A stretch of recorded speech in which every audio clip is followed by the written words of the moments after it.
The Ministry of Health has embarked on a long-term project that seeks to have persons return unwanted, unused, and expired medicine for safe disposal.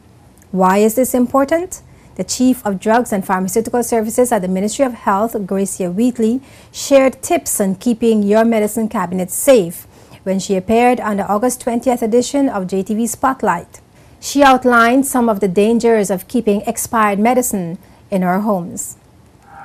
What that is aimed at is to get individuals to clear out their medicine cabinet. Stop keeping medicines that are old. Stop keeping medicines that you don't use. Stop just stocking up on medicines and keeping them there. Because, you know, sometimes when you have a medicine cabinet full of medicines, they expire. The storage, we store them in the bathroom. With the humidity, they're destroyed. And then we have children who are curious, can get into them and take them. And sometimes we have our elderly or even us.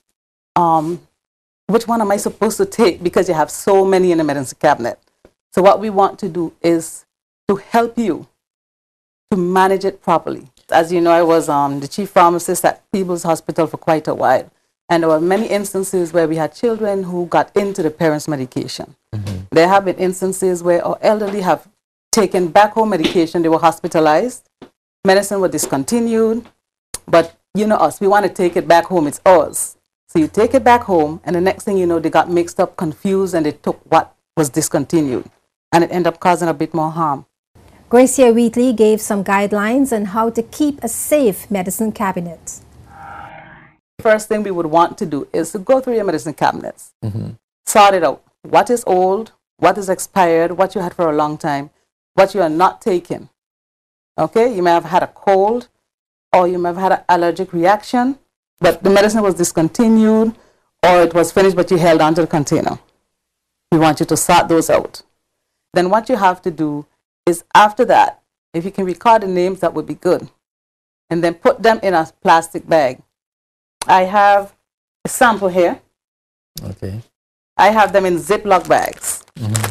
But you don't necessarily have to put yourself through the expense of Ziploc bags. Any plastic bag would do. You just enclose it, because inside of the bins has a receptacle for catching the medicine. And the bins are expensive, so we don't want to have them messed up. We don't want it to spill, especially if it's liquid or an open cream. Okay? We don't want the tablets all over inside the bin, because these tablets we have to count and we have to note, and because we also want to ensure the safe disposal of medicines. Because medicines, if disposed improperly, can harm the environment. So it's a twofold project, keeping individuals safe, but also reducing the harm to the environment through improper disposal of medicine. So you just can't take the medicine and just put them in your garbage and send them down to Parkwood Pond? No, you shouldn't do that. You should not do that, because then they would not be disposed of properly.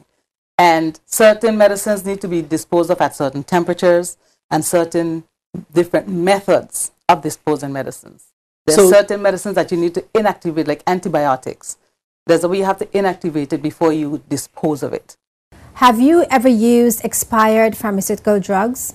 Are you aware that using expired medicines can have a negative impact on your health?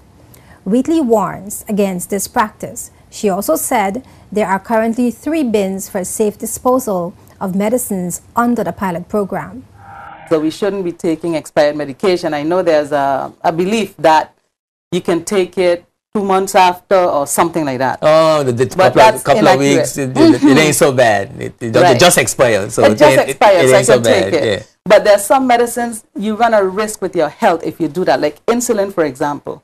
Insulin, if it says on the container the 31st of the 10th, 2013, that is the last date of use. Currently, we have 3 bins. We are piloting this on Tortola, but we intend to take it to our sister islands as soon as we work out everything. So currently, we have 3 bins. One is at Kumar, just outside of the pharmacy. One is at the Eastern Clinic, just in the patient waiting area. And there's also one at People's Hospital Pharmacy waiting area. Okay. So they can access those bins and dispose of their medicines correctly, yes. The Chief of Drugs and Pharmaceutical Services at the Ministry of Health also shed light on adverse drug reaction, which is detected through a process called Pharmacovigilance, or PV. The WHO says PV is a science and activity relating to the detection, assessment, understanding, and prevention of adverse effects or any other drug-related problem. Gracie Wheatley says everyone should inquire about the adverse effects of pharmaceutical drugs and share information with their pharmacists about the medicines they are using to help prevent any adverse drug reaction. It's very important because it can save your life. We started a monitoring program at Peebles Hospital in 2005, December 2005. And we have a register of 25 individuals who have come in and reported these adverse drug reactions. We had a person, their tongue, from one medicine that they took, their tongue turned black and it grew hairs, and that is one of the adverse drug reaction with that medicine. You say that the tongue turned black and the tongue grew hairs? It became a hairy tongue. Right? So they came, they reported it, and with the program that we have, we go through the medical records and see how many times you've had that reaction. And we try and regain that information, decipher if you've taken more than one medicine, which one it is according to the side effect, the adverse drug reaction that you had. And then what we do is we issue you a card. It's the size of a little credit card, but it has the information on it, your name, the medicine you were given, what it was given for, and the reaction that you had. Now, with this card, you're free to take this card anywhere you go. And when you're seeking medical advice, the first thing you should do is give the doctor that card so they could know that they cannot prescribe that medicine for you. The WHO established its program for international drug monitoring in response to the thalidomide disaster detected in 1961. At the end of 2010, 134 countries were part of the WHO PV program.